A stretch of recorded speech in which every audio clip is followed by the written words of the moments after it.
Bogus ग्रामसभा दाखवून beer बारला ना हरकत प्रमाणपत्र देणाऱ्या मोहोळ तालुक्यातील येणकी ग्रामपंचायतीचे सरपंच पोपट केशव जाधव यांना विभागीय आयुक्त चंद्रकांत पुलकुंडवार यांनी थेट सरपंच व सदस्य पदावरून हकालपट्टी केली. तसे आदेश 5 ऑगस्ट 2025 रोजी काढले. विभागीय आयुक्तांनी या सरपंचाला घरी बसवल्याने हा मोहोळ तालुक्यातील प्रस्थापित नेत्यांना एक प्रकारचा धक्का मानला जात आहे. येणकी गावचे उपसरपंच आकाश खरात यांनी याबाबत तक्रार केली होती. माजी सरपंच ज्येष्ठ नेते हरिभाऊ घुले यांनी हे प्रकरण लावून धरले होते. सदर प्रकरणात यापूर्वी जिल्हा परिषदेचे मुख्य कार्यकारी अधिकारी कुलदीप जंगम यांनी ग्रामसेवक NV काशीद यांना निलंबित केले आहे.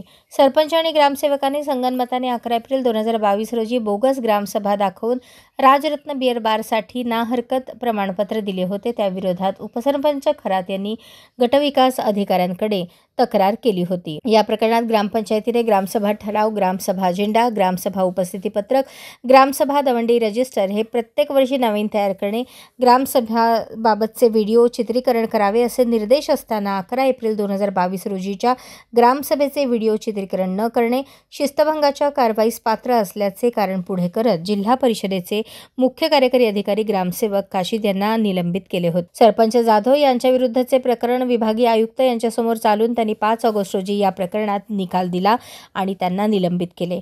या निकालानंतर हरिभाऊ घुले यांनी समाधान व्यक्त केले असून श्री जकराया यांनीच या प्रकरणात न्याय दिल्याची भावना व्यक्त केली.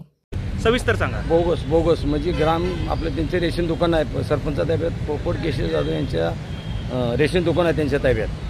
ते असल्यामुळे त्यांनी ती सह्या काय ह्याला घ्यायच्या घेतल्या नाही. ती मला लागते, मला हे तुमचा अंगठा लागतोय. ती सह्या कोणाच्या सह्या घेतल्या आणि कशासाठी घेतल्या? कशासाठी म्हणजे रेशन दुकानला लागतात असे घेतले. ह्या ठरावाचा बिरा काय अजिबात उल्लेख नाही कसलाच नाही.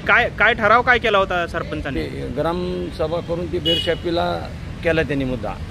तर अगोदर ठराव असं की मी बेरशापी काढणार आहे किंवा असा ग्रामसभा ठराव झालेलाच नाही, दौंडी दिलेली नाही. प्रत्यक्षा ती चौकशी करून निकाल त्यांचं अपडेटेड करून घेतलं आम्ही. ते दौंडी देणाराचं 9 पैकी 5 नेबर माझ्याकडे आले, 5 जणांचं अपडेटेड आणि त्याने 100 पैकी घेतलेले मला 29 जणांनी अपडेटेड करून दिले. हे आमच्या हे करून दिले रेशन दुकानात बसून सह्या घेतलेत. असं एकूण 34 जणांचं अपडेटेड आहे.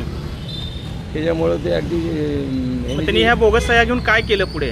मोहर त्यांनी बेरशी 2-2.5 वर्ष झाले चालू केली. बेरशापी, परमिट रूम हे चालू करून पण आम्ही त्यांच्या जरा पाठला करून संपूर्ण काशीत योग्य ते जकरायनं आमच्या दिला योग्य निर्णय असेल ते सत्य ते चालणार आहे. बोगस गाडीवर चालतं. पहिलं वडिलांना करायचं आणि बाण फेडायचं होतं. आता ह्या हातानं करायचं आहे, ह्याच हातानं फेडायचं आहे. आता हे कलियुग आहे सध्या.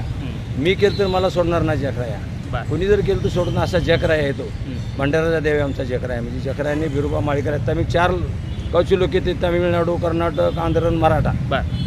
4 दिवशी यात्रा असते आमची पुरणपोळीची.